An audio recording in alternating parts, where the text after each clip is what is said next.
Coming up on the next BMW Motorrad Ride and Talk podcast, an exclusive look into the new BMW Motorrad Expedition Leader Training Program. Take a listen.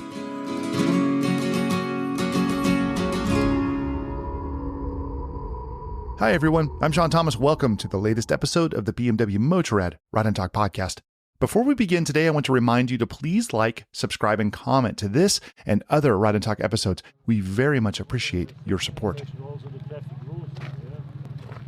Yeah, I have the big honor to open this expedition leader course that we are running. My name is Ralf Rodepeter. I'm responsible for the marketing of BMW Motorrad, which is... Recently, a group of experienced trainers and tour guides assembled in Spain to attend the first ever BMW Motorrad Expedition Leader Training.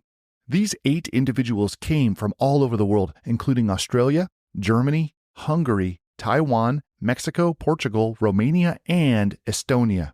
Each of these individuals shared prestigious pedigrees, certifications in both off-road riding instruction and tour guiding via BMW Motorrad's exclusive International Riders Academy. This academy has been developed over several decades to help ensure BMW training and tour partners offer expert and premium experiences. A new program called Expedition Leader is the latest certification offered from BMW Motorrad. Dr. Ralf Rodepeter, head of brand management at BMW Motorrad, offers some detail. So I think we are very successful with this education in different riding academies. So now we have a new structure in terms of we saw in the last couple of years that we need very special skills when it comes to not only marketing events, but also touring events where customers are riding with tour guides together. And so we said, hey, under this International Riding Academy, we have several categories. And one is the on-road tour guide, as we had it before. Then we founded now this off-road instructor. And the combination out of this is expedition leader. So somebody who has an on-road tour guide education and is an off-road instructor. And then we do an additional course, what we are running here now, to make them an expedition leader. When you're really getting into an area where you do not know the landscape, where you do not know perhaps the culture of the people there and how to deal with all these different things. So it is more mental training actually than a pure riding training. Now, I know that you know from personal experience that there can be mishaps in the backcountry, and it's very important to be able to manage this when it happens. Somebody has an accident, for example. Is this part of the inspiration for you to help create this program? Absolutely. Yes, as you know, I had a heavy accident a couple of years ago somewhere in the middle of nowhere, and I experienced how important it is that you have people around you that knows what to do. It was really, we were in the absolute remote area, nothing there, and then it is so important to have guys around you which knows how to lead in such a situation. And that was actually the starting point of it, that we say, hey, we know from several off-road experiences, or especially of course the GS trophy, we know what these guys need to know about. And it's much more than just good riding. Of course, they are all excellent off-road riders and excellent on-road riders, but it is much more to deal with such situations when it really gets tough. I think even in more than that, you have to deal with mishap. You have to know how to lead people, but you also have to be other things. You have to be a mentor and a coach and sometimes a cheerleader and an entertainer. Do you feel like this program helps people to ascend to these levels? Absolutely. You're totally right. We want to go ahead of riding. It is this leading personality, and to train that, of course, nobody gets born as a leader. You have to train that, and you have to learn that. And we want to find out who's able to learn that, to really be in this, in such situations, in all situations, actually. I noticed that today is day 0.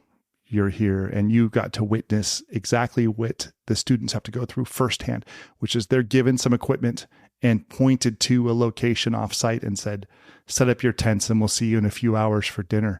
Do you feel like this is the goal of this exercise, is to witness self-sufficiency and see how they manage themselves with little direction? Exactly. And in the rest of the week, they will be faced with situations which are not planned for them. So they will get exercises, or they will experience something there's something next to the road that we fake some accidents, or that we fake some strange situations if one of the group is asking silly questions or is asking, is it really right what you're doing there? And we want to see how these students are dealing with these situations. And of course, the starting point was building up the tents here. And I think they did not expect that they have to do that they come here, get a short briefing, where asked what they would like to have for dinner. And then they were sent out in the world to build up their tents and deal with such little situations which are unexpected for them. Yeah, so we didn't have any cables, so we had to improvise like how to find cables to bridge the broken cable. A critically important part of becoming an expedition leader is understanding BMW motorcycle models and how to perform basic trailside repairs. During the program, students are challenged to diagnose and repair common and sometimes uncommon issues that may arise in the backcountry. Here, Ernesto, a student from Mexico, describes his experiences tackling an issue alongside his teammate Ulvar from Estonia and how they overcame some unforeseen challenges. Well, we role-played some parts where we had to fix a tire for a 1300. Then we did the F900, which is very new for all of us. So it was kind of frustrating, but we managed to do it. But mainly, the challenge is to agree on something, stick by a plan, and have it done. This was one exercise. Other exercise was towing a bike with no engine. So with one bike, pulling two, hill up and stuff. So it was very interesting. We've never done it before. They gave us all the device. They explained us the drill. And then we got to perform. So again, interesting results. You have to do a lot of teamwork, know who is doing what and when. So it was interesting. I team up with Ulvar, which is Estonian. And we're both Latin, with a Latin background. So we want to take over right away. Sometimes we're not so strategic because we're first fighting for power. I noticed that the two of you working together, you mentioned that you guys struggled a little bit, and I had an opportunity to watch the two of you work together at first, where there was a lot of push back and forth. And then I got to watch you again later in the day where the two of you were like fast friends and you were really connected. Tell me about that, how that came to be. Yeah, we talked about it because we faced that we were fighting each other. And in the end, this is not about winning. We don't want the best of the 8. We want the 8 to be the best. And that was like the crashing moment. When we talked about this last night, all of us. Yeah. Because we really, and I lectured this in a university recently.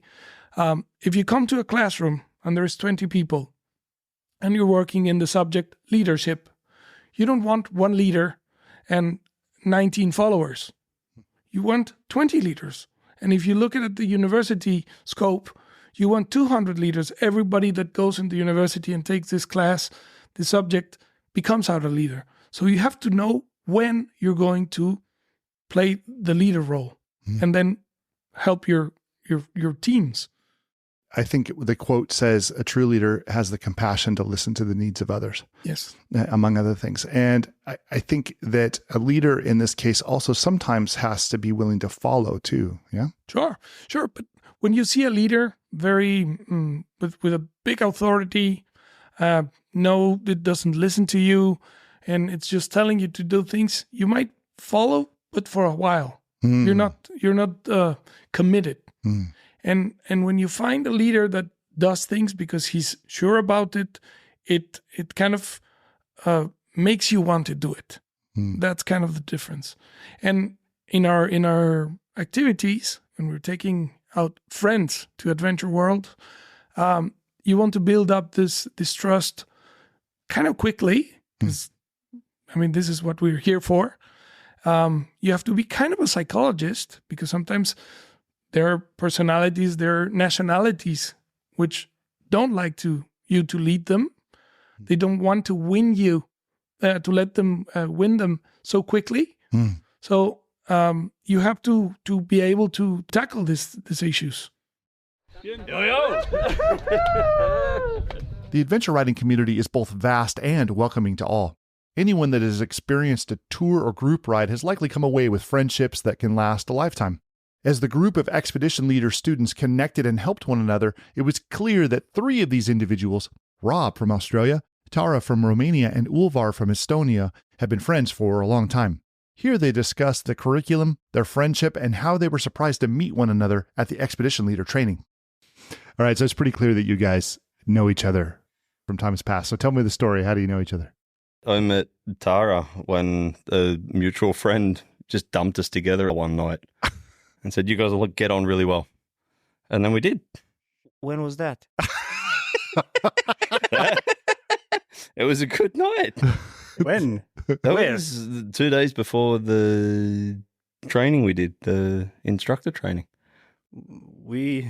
Me and Rob and all together we met tour guide training, on the ITA, yeah. And I think it's a first day or second day. I think it was a very good match. Yeah. Yeah. So did you guys know that you were all coming to this event together? No. It was blind selection. We met here and I said, what are you doing? I don't know. What are you doing? I don't know. It was like secret stuff what he told us. And we all got told we're not allowed to talk about it with anyone, so we were standing next to each other and not talking about it. I think we just appeared here, hands in the pocket. What are you doing here? What are you doing here? It was a very good surprise, actually. So I haven't taken the Tour Guide Academy training yet. How is it different than what you're doing here? It's all on road. It's all on road. It's all on road, and I think you're fully supported when you do your scenario trainings. Unlike here, where a lot of the time they tell us we have no reception, we have to fend for ourselves basically out on the road. Yeah, I think what's happening here, it's just using our own knowledge. Yeah, all over the years. Yeah, because all of us have we do this since quite a while. Yeah, and then pretty much that's what we usually do in our tours. But put a little bit more to the extreme, I would say, maybe. Yeah. It was very intensive, actually, this week. Yeah. It's like what we normally do, but they've removed some of the safety nets that we normally have in place for our tours, just to see how we react and what we can come up with to get around different obstacles. It was really interesting being here and watching how it goes down, and basically watching, them set up an accident scene. It's intense. Yeah. Really. Even the simulations. Me and Rob, we were like, it was another scene, like it was so real, all the scene and everything is like putting yourself straight into the position where you have to act, Yeah. And everything was very, very close to reality. And I'm very happy that I think we are all the group, everybody, that we do this because everybody needs this. So, yeah. It was really interesting, like after they would do their fake accidents, they would sort of walk us through the scene and say, these are the things that were the signs that we put out, the clues to what happened. Yeah. Like that time when he was unconscious, quote unquote, and you have to figure out, like, is he breathing? Is his airway clear? Is circulation good? And that sort of thing.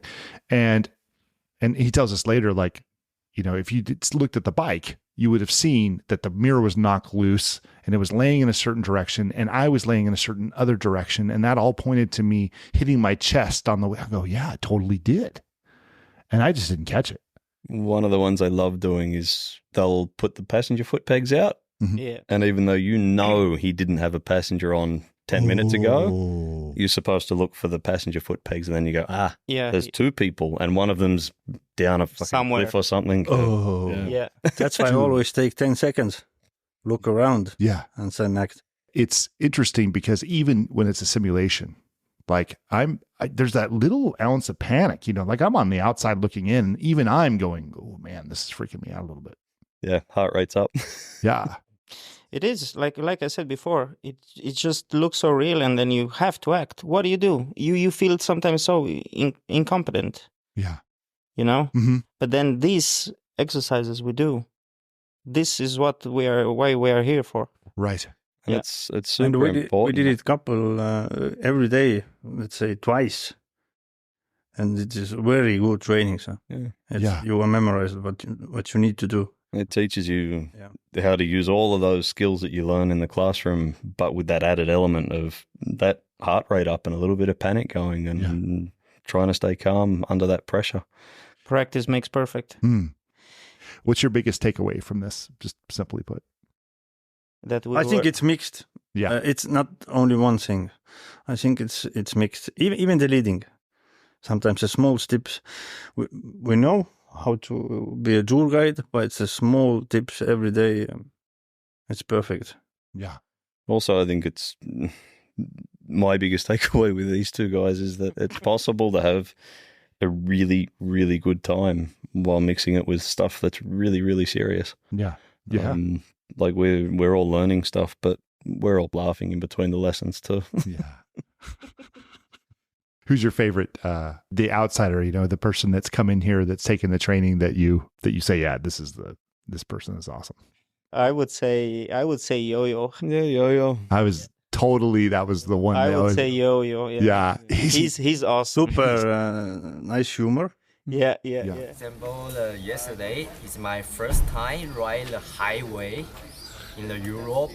So everything for me is nervous and unconfident because... Almost immediately, Yoyo became a favorite among students and instructors. A shy and friendly student from Taiwan, Yoyo was in a unique position in that he had never before set foot in this region of the world.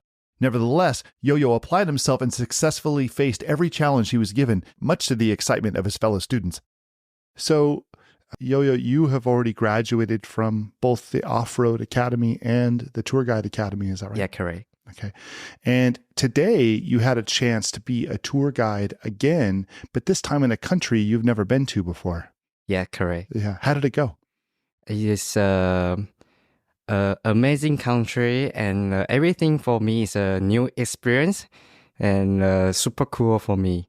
Yeah. Yeah. How different is this experience than what you expected? I think everything, because everything everything is more experienced than me. So I learn a lot. Actually, I learn every day. Now, you went on a ride today after class was over with some very good riders. Tell me about that. How was the ride? The track is super exciting. And some track is a single track and super sharp and super crazy, but it's so fun. Nice. You rode very, very well today. Really? Yeah. Thank you so much. Very cool. Well done, buddy. A patient who couldn't move his legs anymore. The solution was to actually use the natural resources that we had available to us. We built a stretcher out of... A critical part of leading any motorcycle tour is knowing how to contend with injuries. The Expedition Leader program focuses on this by subjecting students to scenarios where they are tasked with assessing, diagnosing, and administering aid to injured riders to the best of their abilities. While these scenarios are staged, students are expected to treat them as real. Sometimes they are mistaken as being actual emergencies, as Carlos from Portugal experienced during one of his trailside injury scenarios. So it's role playing. Basically, we are just experimenting with like a real case scenario. And I was given a victim, and one of my resources is the escort car. There's a car following us for the experience, and to solve this possible situation, this hypothetical situation, I would use the car. Yeah. And in the heat of the situation, and because they make it look very real, I called the car, and Gertie, the driver, answered the phone, and I tell him, hey, I have this situation. And I go on explaining the situation. And it took me 20 seconds to realize that, Gertie, this is a drill. And Gertie on the other side, it's real, I know. And I said, no, wait. And I sort of panicked and thought, oh no, now miscommunication is installed. There's a rescue chain that is going to be activated. And I had really to act really fast. And I stopped him and made it quite clear that it was a drill, not a real situation, and we were just playing first aid, and it was not needed. But it's quite intense because we all been through previously through real first aid situations, and when you are trying again with one of these, hypothetically, it kicks in. You're into real mode. You know, it's playing, but you're in problem-solving mode. You're in channeling your resources and stuff like that. So, yeah. Leela, you okay? Be careful of that hole. That's the most important part. 1, 2, 3. Even an event like the Expedition Leader Training Program is susceptible to unforeseen issues. Since actual accidents can occur, the team is prepared not only with support vehicles and tools, but an actual trauma surgeon who accompanies the group, helps the trained students, and contends with any injuries that may occur. But what happens when the trauma surgeon is the one who is injured? Leela, an instructor and tour guide from Hungary, shares her experience with what she first thought was just another trailside scenario. So we were told at the beginning, expect the unexpected. That was completely unexpected. We were riding in a group where, the doctor was one from the group. And what happened? He was bitten by a bee, and he happens to be allergic. But this is a real thing. And I was the expedition leader at the time, and I had some other fake challenges before. So I thought, okay, we have some lost participants. Are they joking or what's happening? I wrote back. And then the doctor was sitting on the floor telling me that, he was bitten by a bee. And his ears are going like swollen. And since he's a doctor, he was really guiding us through the whole process, what we are supposed to do. And first of all, I thought, okay, is he joking? Is it normal I have two challenges that close to each other? But it was interesting to see the real experience. But I would say that after a few trials of different kind of accidents that can happen, we knew exactly what we had to do. And the doctor was guiding through what medication to give him. I was holding a bag of the salty liquid. Yeah, like saline. Exactly. He put a needle in himself. We had to hold his arm because we didn't tie it. You know, when you have a blood test, you also have to hold it up there, and then so you catch the vein. So it was very, very exciting. But also, I was still asking myself, okay, are we playing? Is it true? But it was a real situation. And then, after he giving him medications, we also had to find out where is the nearest hospital where he can be taken care of. Because, we also had an EpiPen with us, but he said we should try with other medications first, because an EpiPen is a huge shock for the body. So we had to, after that, organize him going to hospital for observation. And, exciting story. I expected it from you because you did it yesterday already very good. Okay. And we always trained that as well, technical check. A large part of becoming an expedition leader is learning to contend with roadside mechanical issues and injuries.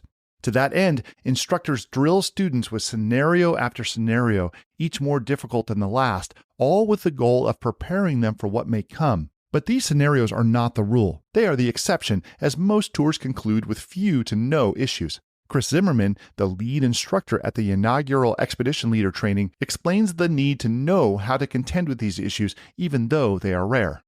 Since I'm 21 years old, I work as tour guide, professional tour guide, and travel all over the world. Yeah. And then, of course, you see a lot of things happen, and there you just collect experience. And at the beginning, I was also very... You know it yourself, you're tense, you don't know how to deal with situations. But when you do that so often, at one point, you just get a routine. I think if I were on the outside looking in, having never been an instructor or tour guide, I would see what we're covering here as things that would maybe scare me from wanting to be a tour guide, because it really, there's a lot of negativity that we face here. Yeah, that's kind of right. But what you always have to keep in mind, this is a training. We prepare the people for the worst part. And honestly, everything what we lived in this week, we had, that's more than ever happened in all my tour guiding life. And that's a good thing. But what's important for us and for the course here, that we are prepared if something happens, that we can deal with it. That we know what to do, that we as BMW guides, instructors, expedition leaders, that we know exactly in every moment how to deal with it, or at least once heard it in a training. So we are prepared when really something happens, that you in this moment realize, hey, there was something in the expedition leader course. We actually had exactly that situation, and maybe that saves at the end somebody's life. I've taken both your on-road training and the off-road training. And in each of those courses, we had an element about first aid. How is what you're teaching here different than what you experienced in those other two? It's a big combination of it. Instructing is instructing. It's a closed area, and there you teach people how to instruct. So it's more about didactics, about how you talk to people, how you get the person to do the right things, and it's really about teaching. And tour guiding, on-road tour guiding, is about tour guiding, GPS, first aid, but in a different way, because on roads there's always some safety system, some ambulance coming, etc. And this is something you don't have when you are in the off-road later on an expedition, for example, when you're then really out there and you don't have all that positive helpers in the world that's worldwide available. Well, not worldwide, but in the most civilized countries, you got that. So there we come into the expedition part. It's when you're outside, when you're in countries that don't have this, the healthcare system, the systems that we rely on here in Europe, for example. And when you're out of that reach, you need to help yourself. And this is this course about. It's about the off-road riding. It's about helping people. It's about first aid. It's about mechanical skills. It's about, making the people better in their jobs, and also in these moments when there is nothing and nobody else to help them, that they know what to do. 1, 2, 3, After more than a week of training, it's time to see who has graduated from the first ever expedition leader training. Martin from Germany describes how it feels to be one of the first ever certified expedition leaders and the importance of teamwork in achieving success. It's amazing. Of course, it's a big relief that I made it. It was a super exciting week, quite intense. A lot of difficult tasks, complex stuffs that we had to work on. So, it's a big relief and a big honor, actually, that I was able to participate. So I'm very happy. Yeah. I noticed that right from the start, you and the other students here got together and would strategize, and you talk about what the day would bring and how to prepare and what to do. Tell me how that came together. I mean, we've been mixed in different group settings. So every second day, we had new team members in our team. And of course, you also want to get to know the other guys a little bit better, and then, prepare your strategy on how to work together, because a lot of those tasks involved that we kind of decide who's going to be the leader in our small group and who's going to coordinate. And when you discuss about stuff like that a little bit up front, then it's, of course, a lot easier to react.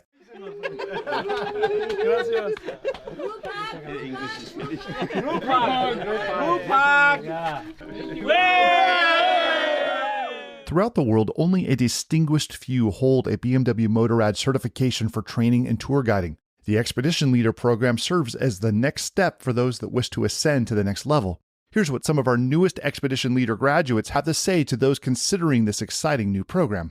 You have to be a very good rider, because that cannot be hindering you. You really have to have the riding skills, so you're not worried about them. You have to be expert of first aid, and I would recommend you to refresh your first aid training every year if possible. And otherwise mechanical things. So perhaps train it at home as much as possible. So if it happens in real life, then you know exactly what to do and you have practice in it. Once again, I learned how much effort and with how much enthusiasm BMW Motorrad builds this international community. It was the same in the other trainings. I also did the off-road instructor and the international tour guide, and we're constantly having people from all over the world and doing this training. And because BMW wants to have the same standards, no matter where you go, right? If you go to Mexico and do a tour there, or you go to Thailand or New Zealand, Australia, Brazil, whatever. Like, it's really where you're part of a big community worldwide who just like to ride bikes.